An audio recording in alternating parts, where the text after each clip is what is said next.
So in this video tutorial, what I'm going to be doing is I'm going to be making a sound on and off button in Flash with no action scripting, and it's going to play a song and it's going to pause a song or stop a song.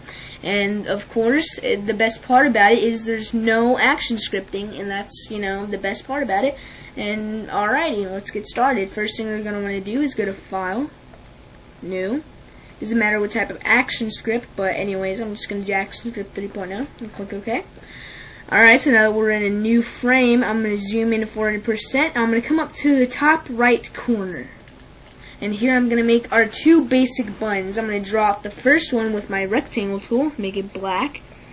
This is just going to be basically a square. That's plainly all it is. And I'm just going to delete the lines. Whoops, right there. And now that I've deleted my lines, I have basically our stop button right there. All it is a square. Oh, that rhymed. That was awesome. Alright, so copy this by right-clicking it and going to copy, and right-click in the stage and press paste in place, or click paste in place, and drag it out to the side. Alright, or maybe a little bit more, so I can just show you what I'm about to do.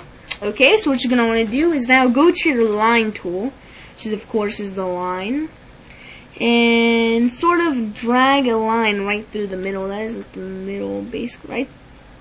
A little bit higher. Is that the middle one?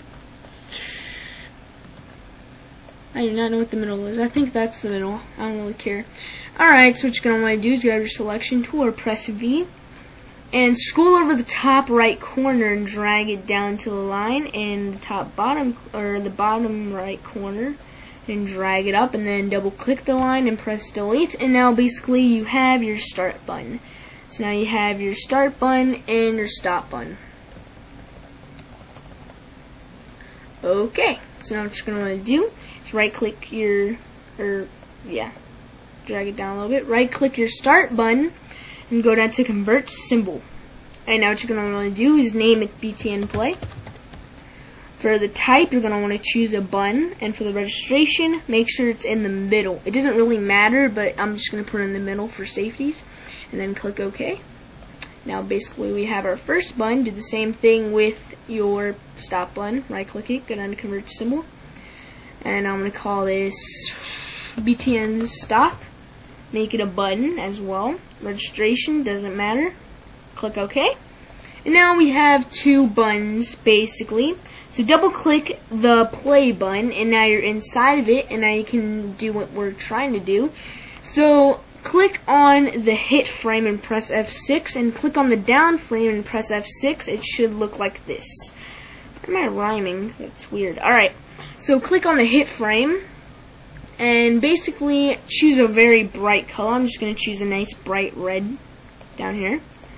Oops, no, I don't want to change the color of that. I'm going to select my rectangle tool before I do anything and then get a nice bright red.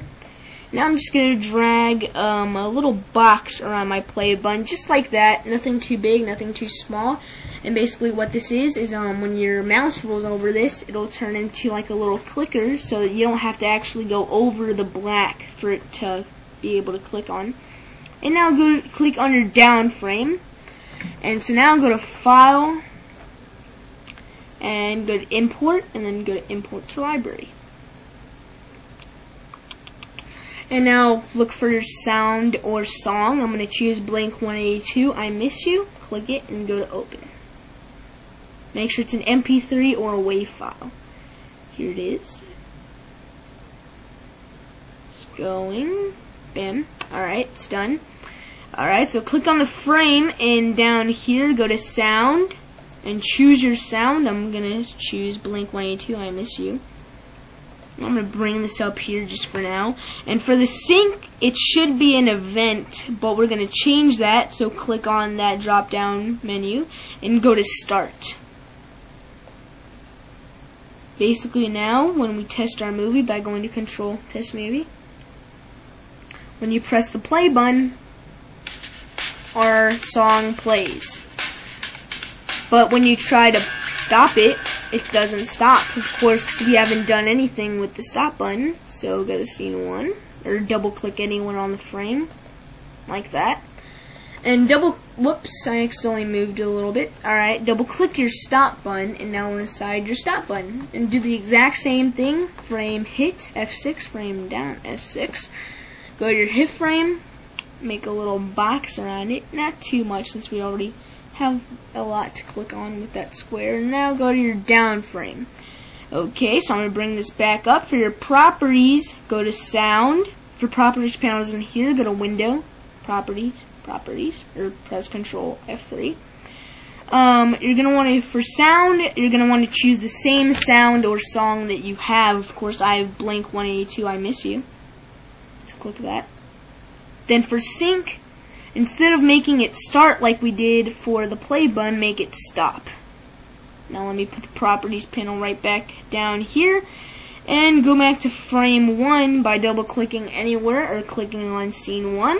And now we have successfully made a start and stop button in Flash without any action scripting.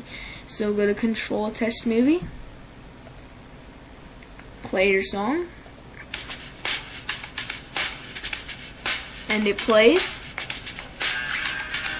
And stop it by pressing your stop button, and it stops. And that wasn't hard at all. That was very easy. And right here in the white space, you can have your animation or your presentation or whatever you have playing right here. Very awesome, very simple. And that was just a really quick tutorial. It was really easy, and it was just really simple and no action scripting. So just thank you for watching, guys. Will you please subscribe by clicking the yellow subscribe button right next to my username over there, I think, probably over in that direction. So yeah, if I helped, subscribe, please. I need more subscribers. And if you're still confused, comment and rate 5 stars, because this was an awesome tutorial. It's very simple. I figured this out when I was looking for the action scripting, which would have sucked if I had to use action scripting. Just thank you for watching, guys. I'll see you guys in the next video tutorial. Bye.